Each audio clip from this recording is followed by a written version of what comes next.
mau menambahkan atau mau sedikit bertanya, dipersilahkan.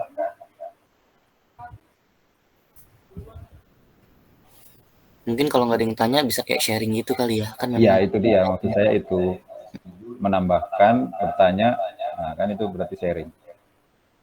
Jadi nggak harus yang, ya kalau tahu ya kita kasih tahu, yang belum paham siapa. Kan pasti ada lah yang mungkin nggak paham atau dari yang presentasi tadi. Kan jadi ya namanya sharing. Silahkan teman-teman.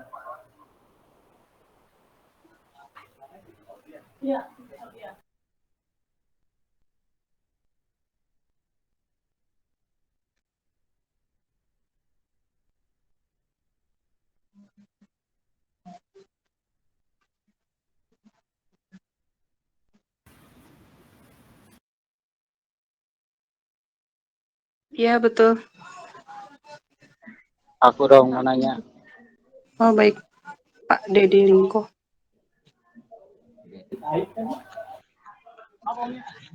Selamat malam semuanya, teman-teman. Selamat malam, Dede. Mau nanya nih, untuk sistem security-nya itu dipasangnya di server apa provider ya? Itu doang sih. Pemasangan servernya, pemasangan security-nya itu pada server yang ada di provider. Jadi gini, ini kan studi kasusnya di suatu perusahaan, kebetulan sih di kantorku sih, di Indoren yang ada di Cawang. Tadi itu juga sempat diskusi juga sama narasumber terkait server yang ada di PT Kiasan Korporatama. Jadi pada dasarnya itu PT Kiasan Korporatama itu punya 2 server. Yang pertama itu yang ada di Cawang, yang utama, kemudian backupnya itu ada di Cimanggis. Seperti itu.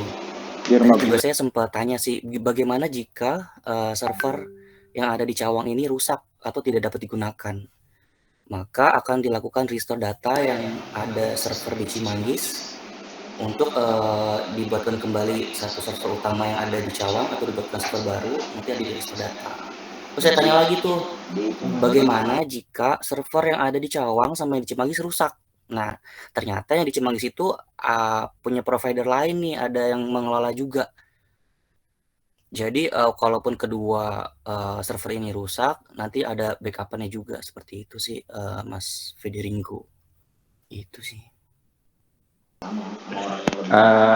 Maksud saya lebih kepada misalnya lebih kepada serangan cyber maksud saya.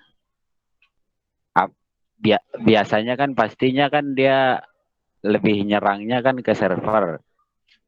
Nah, pertanyaan saya, apakah si sistem security-nya dipasang di server apa di providernya gitu?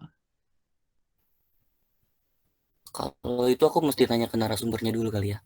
Soalnya kalau saya jawabnya salah nanti khawatir salah. Nanti Iya, mungkin nggak bisa apa-apa. saya share.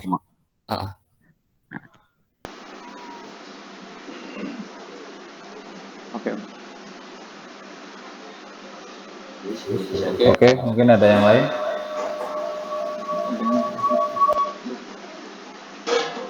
Kalau nggak ada, Ya, malam Om Lukas. oh ya silakan Pak Ardi Kuncahyo. Iya, ya. Malam, kelompoknya Mas Delani. Ya, ini saya mau nanya Mas. Sorry ya, dalam kasusnya Mas kan server tuh ada 2. Yang satu ada di Cawang dan Cimanggis. Pertanyaan saya, kalau jarak servernya itu berdekatan Mas, apakah nggak terlalu beresiko Mas? Soalnya untuk beberapa perusahaan lain ya, saya baca itu untuk servernya tuh antara 1 dan 2 itu ditempatkan di lokasi yang agak berjauhan. Misalkan satu di Jawa, satu di Kalimantan. Asumsinya, misalkan ada terjadi kasus atau bencana di Pulau Jawa, maka yang di Kalimantan itu akan lebih aman gitu Mas. Gimana Mas? Kok bisa berdekatan gitu Mas? Mas di Jabodetabek lah gitu. Terima kasih Mas. Terima kasih ya Mas Ardi. Kalau misalnya Mas Ardi membaca terkait hal ini, mungkin bisa lebih mengerti kali ya. Jadi gini, pemasangan atau server itu tidak mengenai jarak, tapi melihat situasi dan kondisi dari lokasi server tersebut. Apakah lokasi tersebut aman atau tidak. Jadi jarak itu sebenarnya nggak ada pengaruh sih. Bisa aja tadi yang Mas bilang Jawa, Kalimantan, kalau dua-duanya gempa kan kita nggak bisa tahu. Jadi sebenarnya fokusnya tuh di lokasi server itu aman atau tidak aman, seperti itu. Ya saya juga setuju dengan Mas Delana. Saya juga pernah dengar itu. Jadi bukan masalah jaraknya. Jadi kalau potensi tergantung ke potensi keamanan, baik potensi gempa, cuaca lah. Tahu saya juga.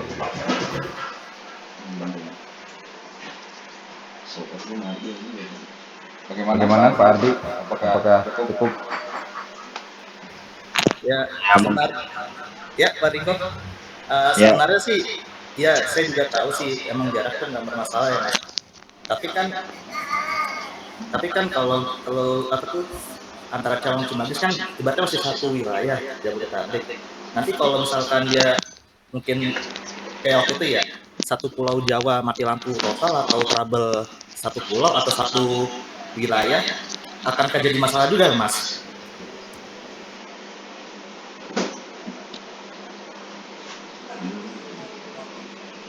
Ya mungkin orang membangun server kan semua sudah dianalisa, baik dari lokasi, baik dari biaya, baik dari cuaca ataupun apa, semua itu pasti sudah di survei semua lah. Mungkin orang membangun server asal membangun, pasti semua tetap aman. Ya walaupun kalaupun nanti kejadian, itu kan udah di luar rencana kita biasanya, sudah teknis ya. Ya mungkin saya bantu nambahin ya. Biasanya kan kayak misalnya bicara soal pembuatan server di mana ada aturan-aturannya kan, maksudnya tempatnya harus seperti apa, itu kan biasanya ada tipikalnya. Sebenarnya semua yang teman-teman bahas udah benar, cuma kalau soal jarak, setahu saya sih perlu juga, tidak bisa di satu wilayah untuk server, dia harus beda wilayah. Kayak contoh kayak Google aja, dia tidak semua ada di situ, bisa ada di luar negara itu, karena mengantisipasi banyak hal kan, supaya aman data. Bahkan ada yang di laut malah dibuatnya kan gitu, kayak Microsoft itu kan. Nah, tergantung si penyedia server ini dananya seperti apa, biasanya sih begitu. Dia servernya server kecil, misalnya kalau kayak setara kampus apa sekolah ya mungkin bisa satu kota, tapi kalau dia servernya udah sekelas perusahaan besar, sekelas Google, nggak bisa dia satu kota, nggak masuk setahu saya begitu. Oke.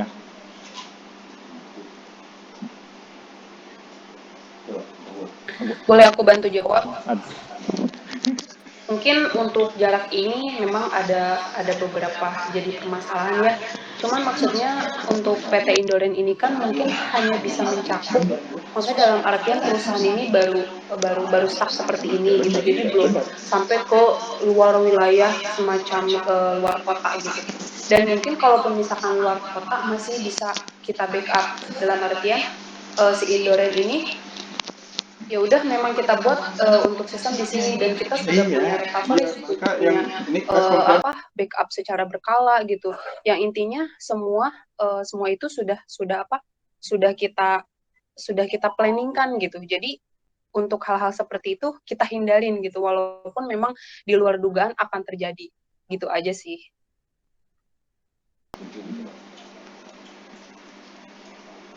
Baik, saya rasa untuk semua jawabannya kurang lebih udah oke semua sih ya.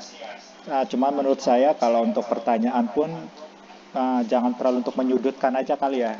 Karena kan di sini kita diskusi, jadi semuanya kalau bisa untuk menanyakan hal yang masih apa ya di dekat Bukan, kata. iya betul, Betul, betul betul, Kak Dewa. betul, betul. Setuju ya. Jadi kan kita Ah, mempersingkat waktu, betul, terus betul, ini kita betul. dikejar waktu gitu. Dikejar waktu juga karena kita jam Heeh. jam setengah 12 Karena ini sudah bisa ngirim. Jadi heeh. untuk pertanyaan sih menurut saya bagus sih, bagus. Tapi Hmm. lebih baik ya kalau kita jangan terlalu menyudutkan aja sih. Gitu. Betul, betul, betul. Karena pada dasarnya saya yakin teman-teman semua ini udah pada ngerti lah, udah pada paham gitu. Jadi kita tanyakan memang hal yang ya udah emang gue ngerti gitu. Kayak gitu aja sih. Cuma maksudnya tidak perlu benar kata Kak Dewa gitu. Karena waktu aja sih. Oke. Sikat. Ya oke ya teman-teman. Berarti intinya itu sebenarnya ya kita sejenis kayak masukan gitulah. Sharing namanya kan sharing. Jadi siapa yang lebih tahu ya bukan lebih tahu, siapa yang mungkin pendapatnya berbeda boleh kita diskusikan di sini. Nggak masalah, semua bagus. Oke teman-teman. Itu. Intinya yang nggak tahu aja yang ditanya. Iya, itu dia. Oke ya teman-teman. Lanjut Om. Lanjut. Oke. Mungkin dari yang lain, kelompok lain yang ready, dipersilahkan.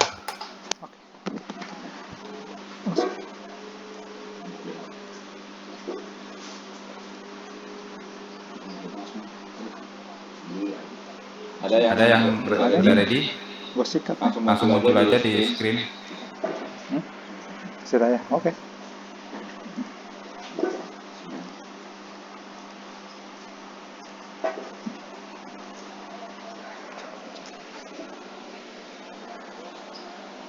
Oke, kelompok dewa ya.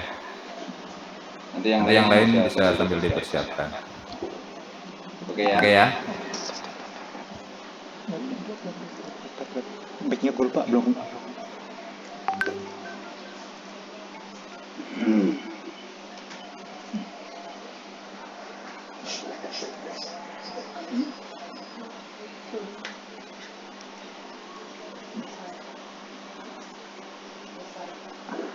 Oke.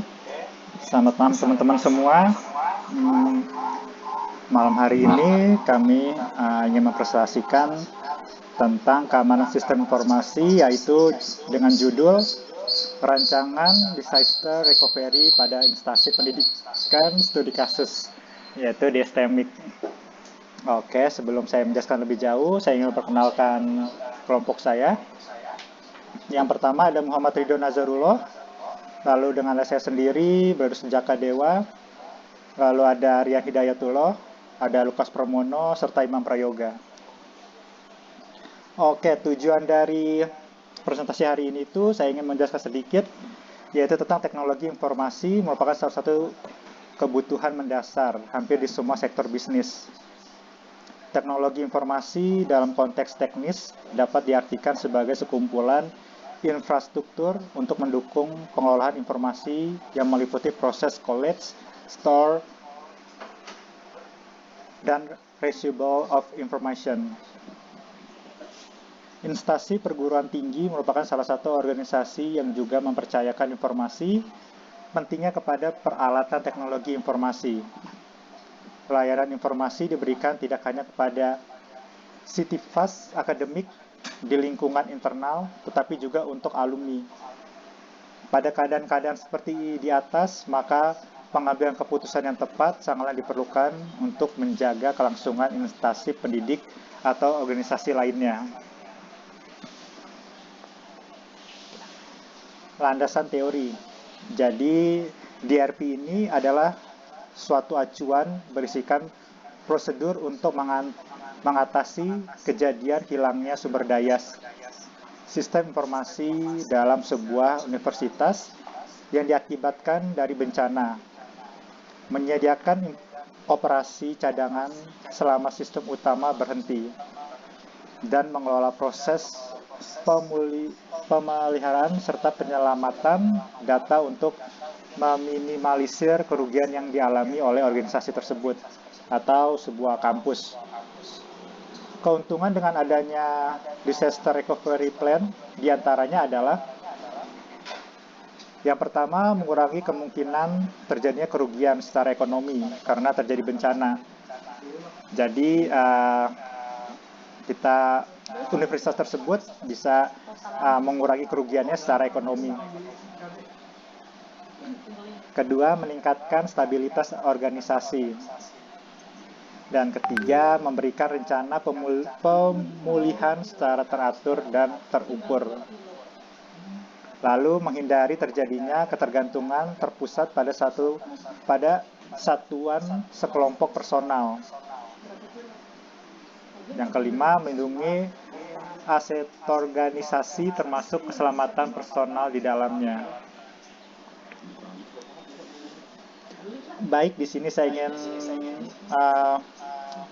rancangan dari sistem yang ada di kampus STMIC, yaitu pertama itu ada analisis sistem berjalannya. Jadi seperti di SIAP itu, jadi kita saat merancang si SIAP-nya itu, kita sudah menganalisis sistem berjalannya. Lalu ada perumusan masalah sistem berjalan, lalu ada studi linier, lalu ada perancangan secara fisik dan logik, ada simulasi, evaluasi dan analisa simulasi, lalu ada penarikan kesimpulan. Jadi betapa rumitnya sistem SIAP ini, kita seperti tadi kelompok Mas Jailani, servernya sendiri pun kami masih berdekatan, masih satu kabupaten, yaitu di Bekasi, yaitu servernya masih ada di pusat, yaitu di Cutmutia. Dan saya rasa untuk jarak masih mampu untuk menghindari dari bencana-bencana yang mungkin yang kita hindari ke depannya. Tuh. Oke, di sini saya langsung masuk aja ke penutup. Lalu kesimpulan yang bisa kami ambil dari kelompok kami itu, kesimpulan yang diperoleh dari pembahasan DRP menggunakan sistem Fire4 dan mirroring database adalah sebagai berikut.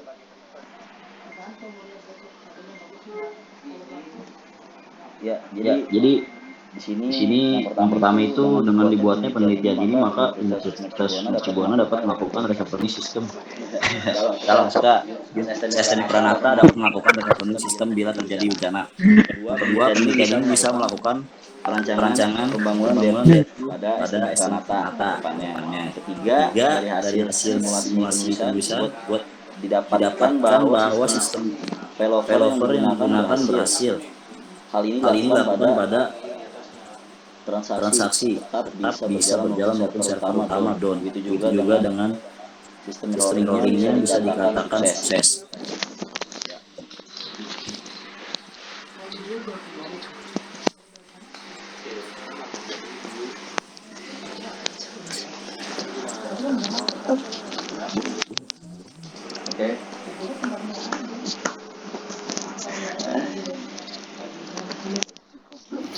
Oke teman-teman, itu tadi presentasi dari kelompok Dewa.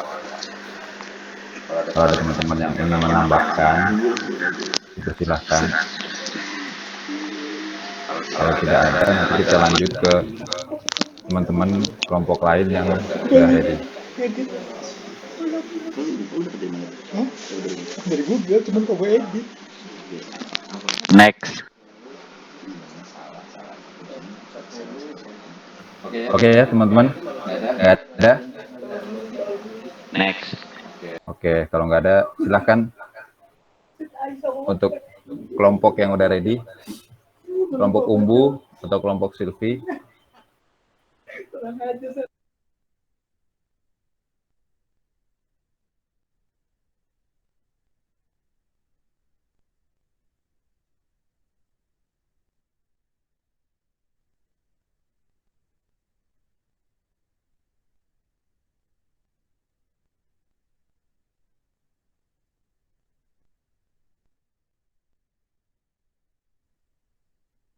Gimana teman-teman yang lain?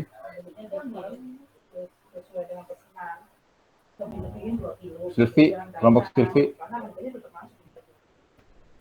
Mas Dewa, tolong dibantu dong. Tadi udah gue kirim PPT-nya. Oke.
Oke, apakah udah muncul Pak Ardi?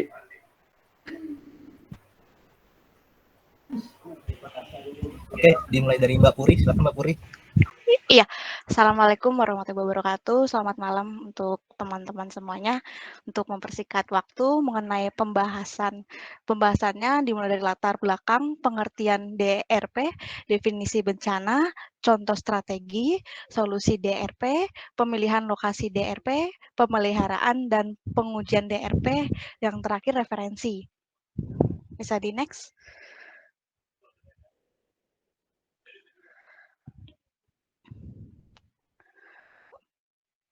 Bisa di next, Om Lukas.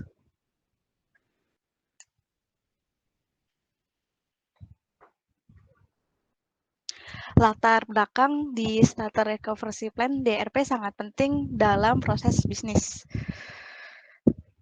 Jarang menjadi prioritas karena alasan memerlukan biaya yang mahal dan sulit penerapannya. Bencana adalah hal yang umum diyakini karena faktor alam yang tak dapat diprediksi dan tak dapat dicegah ataupun dihindari.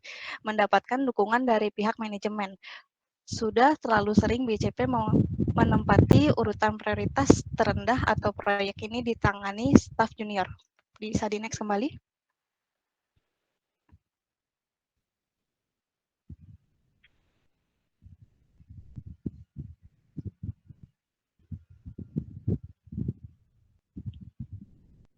Bisa di next. Contoh cakupan area kritis informasi LAN, WAN, dan server, hubungan telekomunikasi dan komunikasi data, lokasi dan ruang kerja, aplikasi software dan data, media dan tempat penyimpanan rekaman data, proses produksi dan staf-staf yang bekerja.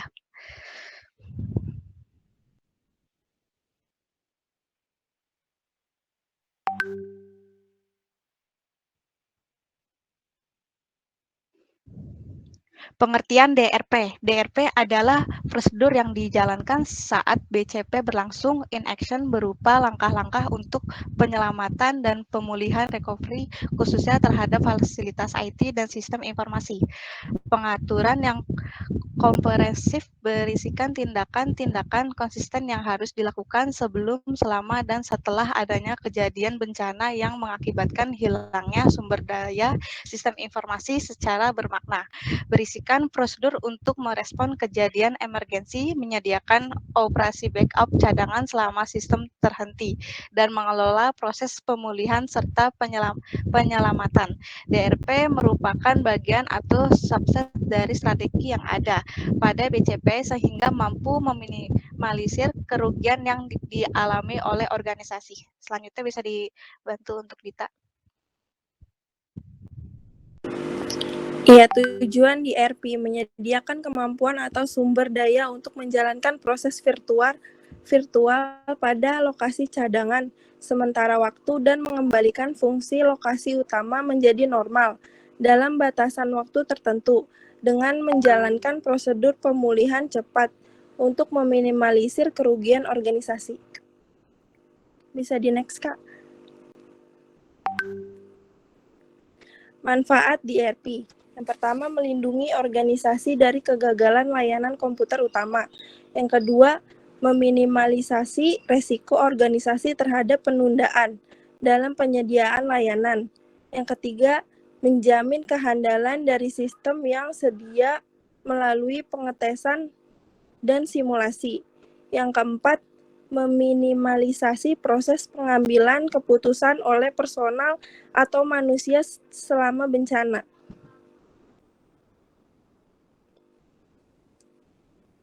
Next, Kak. Definisi bencana. Definisinya yang pertama, semua peristiwa tak terencana atau tak terduga yang berpotensi mengganggu keberlangsungan fungsi-fungsi bisnis penting untuk periode waktu tidak tertentu. Yang kedua, jadi kerasnya sebuah server IVR misalnya tidak serta-merta menjadikan BCP diberlakukan, namun peristiwa itu menyebabkan inisiasi DRP jika diestimasikan dampaknya berupa ketidaksediaan sumber daya dalam sebuah periode waktu kritis tertentu. Bencana meliputi yang alami dan karena manusia baik disengaja maupun tidak. Slide selanjutnya akan dibawakan dengan Cahya.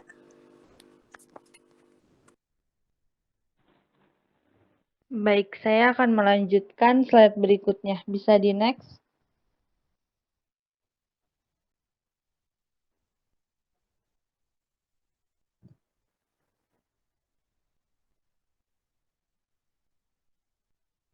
Bisa di next, Kak.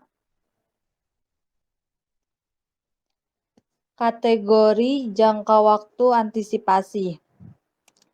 Nah, strategi ini tuh dibagi dua menjadi jangka pendek, yaitu menyediakan fasilitas IT alternatif. Kalau jangka panjangnya itu menyediakan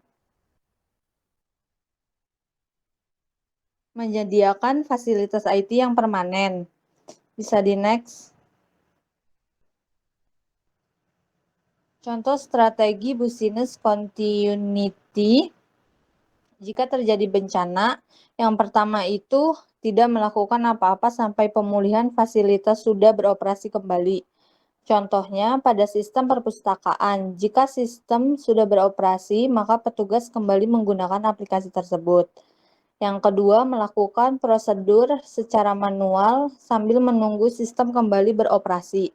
Transaksi dilakukan secara manual atau dicatat pada form offline. Yang ketiga itu memfokuskan pada proses yang penting seperti yang berhubungan dengan pelanggan, produksi, dan lainnya. Yang keempat itu menggunakan PC untuk data capture, pencatatan saja dengan pengolahan minimal. Yang kelima itu pengolahan normal baru dilakukan setelah pemulihan fasilitas bekerja kembali. Bisa di next.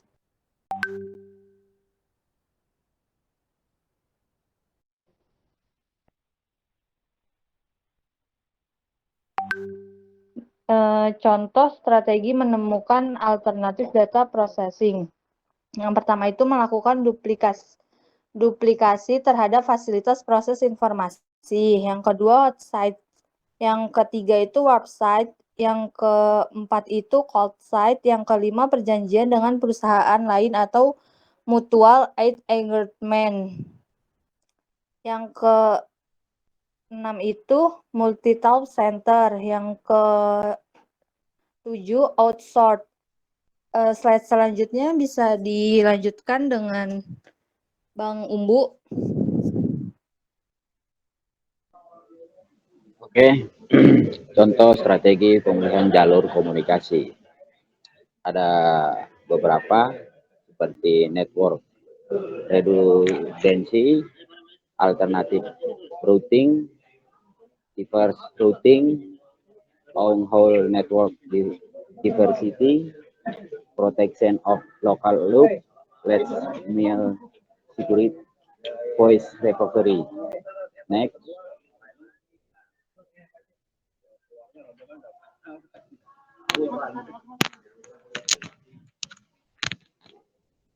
Bisa di next, Kak.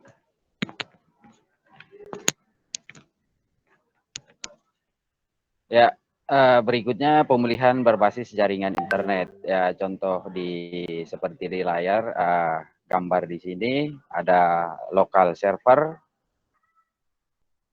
ada LDRG, ada file monitoring model, data backup model, lalu ada server monitoring model, ada service switching model, IP tunneling model, lalu di bawahnya ada internet, di sebelah kanan pojok ada remote backup server, lalu ada lagi RDRG.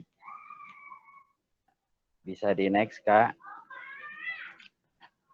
Lalu di slide berikut ini ada integrasi backup and recovery. Satu, pengendalian backup dan recovery diperlukan untuk berjaga-jaga bila file atau database mengalami kerusakan atau kehilangan data. Lalu backup adalah salinan dari file atau database yang di tempat yang terpisah dari recovery adalah file atau database yang telah dibetulkan dari kesalahan atau kerusakan. Berikutnya strategi untuk melakukan backup dan recovery. Ada 3 strategi file bertingkat atau kakek bapak anak. Kedua ada strategi pencatatan ganda dan strategi dumping, atau file tersebut dapat disimpan di luar gedung utama sebuah lokasi yang jauh dari pusat data perusahaan. Bisa di next. Ya, seperti ini strategi kakek bapak nenek anak. Ya, seperti terlihat di slide ini ya teman-teman.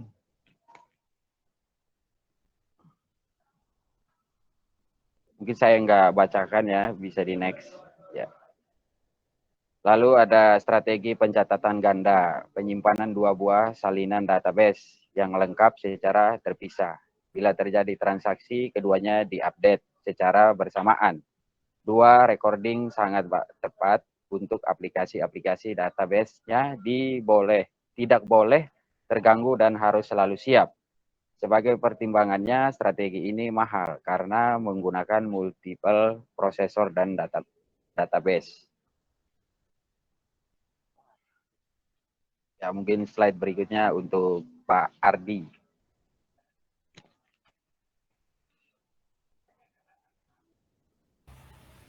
Oke, terima kasih Saudara Umbu. Oke, nextnya ada strategi dumping. Adalah menyalinkan semua atau sebagian dari database ke media backup yang lain. Dapat berupa pita magnetik atau disket, CD atau DVD. Recovery pada strategi ini dapat dilakukan dengan merekam kembali atau restore hasil dari dumping kembali ke database, disimpan luar utama, dan melakukan proses transaksi yang terakhir yang sudah mempengaruhi database sejak proses dumping terakhir. Oke, next Mas Dewa. Nah, pemilihan lokasi DRP. Jadi perlu dipertimbangkan hal-hal berikut. Pertama, jarak dari fasilitas umum. Pilihlah lokasi yang tidak terlalu dekat dan juga tidak terlalu jauh dari gedung utama, yaitu sekitar 30 km. Lalu ada potensi risiko dari bencana. Apakah lokasi tersebut juga memiliki risiko terkena bencana? Carilah tempat yang minim terkena bencana atau dampak bencana. Oke, next Mas Dewa.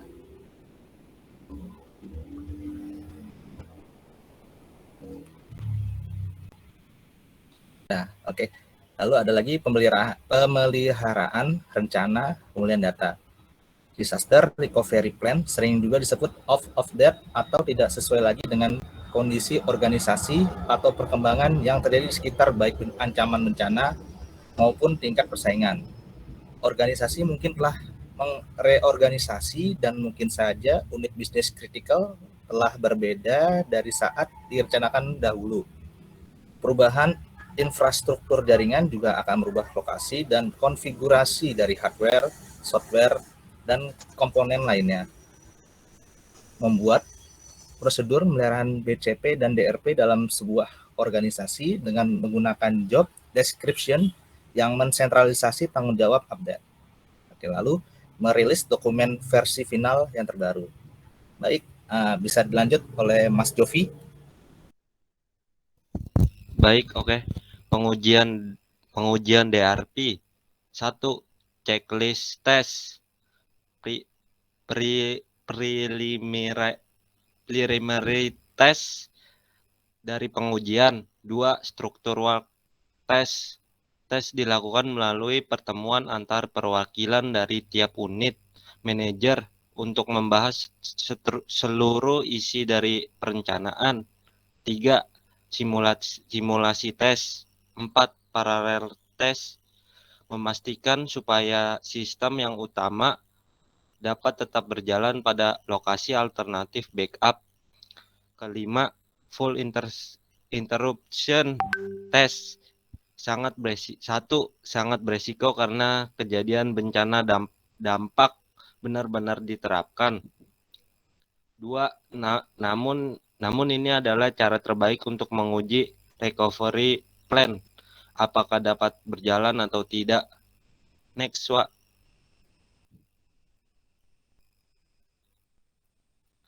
Next.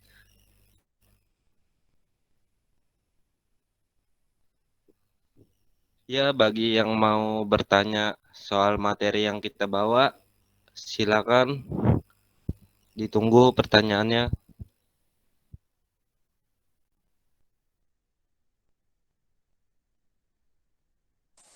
Oke, jadi untuk kelompok Mas Ardi nih, itu tadi kan yang di slide 19 kalau nggak salah ini ya, apa? Jarak 30 kilo ya. Kalau 30 kilo itu kira-kira masih daerah ya paling se-Bogor ya Mas, masih deket kayaknya tuh Mas. Nggak terlalu jauh ya.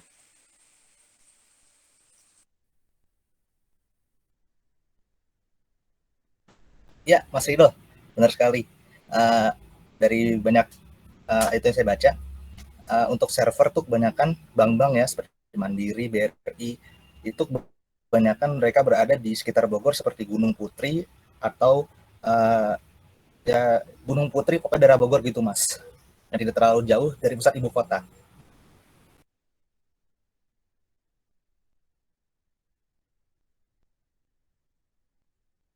Oh, berarti yang kelompok tadi masih masuk juga ya Mas ya di apa Cimanggis itu ya kan, maksudnya Cimanggis pun itu lokasi tidak terlalu dekat dengan gempa gitu kan, sama halnya kayak Bogor juga kan, di Gunung Putri kan ada gunung juga Mas, tapi kan memang kata Mas tadi kan di bank-bank banyak di sana ya memang, tapi di bank-bank pun mereka itu punya sistem yang namanya cloud Mas, jadi mereka tuh tidak terlalu mengandalkan yang namanya kayak server cabang, tapi mereka juga lebih mengandalkan juga cloud. Jadi di satu saat kayak mereka itu mati listrik atau segala macam, mereka udah punya cloudnya Mas. Karena kan si server sekarang ini lebih canggih Mas. Mereka tuh punya cadangan listrik itu yang kayak seperti dosen kita Pak Arul cerita, mereka punya cadangan listrik itu bisa sampai 3 hari. Makanya mereka tuh bisa untuk bertahan selama 3 hari si server ini Mas. Karena mereka punya data apa cadangan.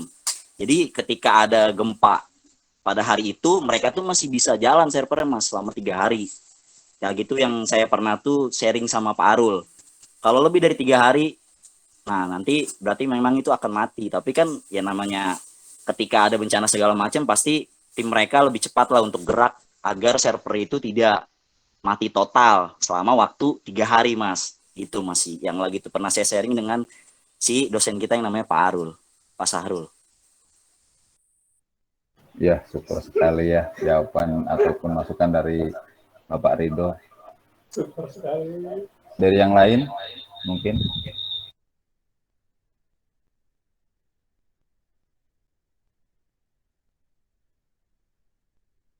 Bagaimana yang lain? Atau mau lanjut?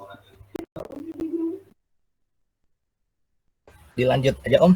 Ya, saya udah puas tadi dengan tambahan dari Mas Rido. Ya, terima kasih Mas Rido.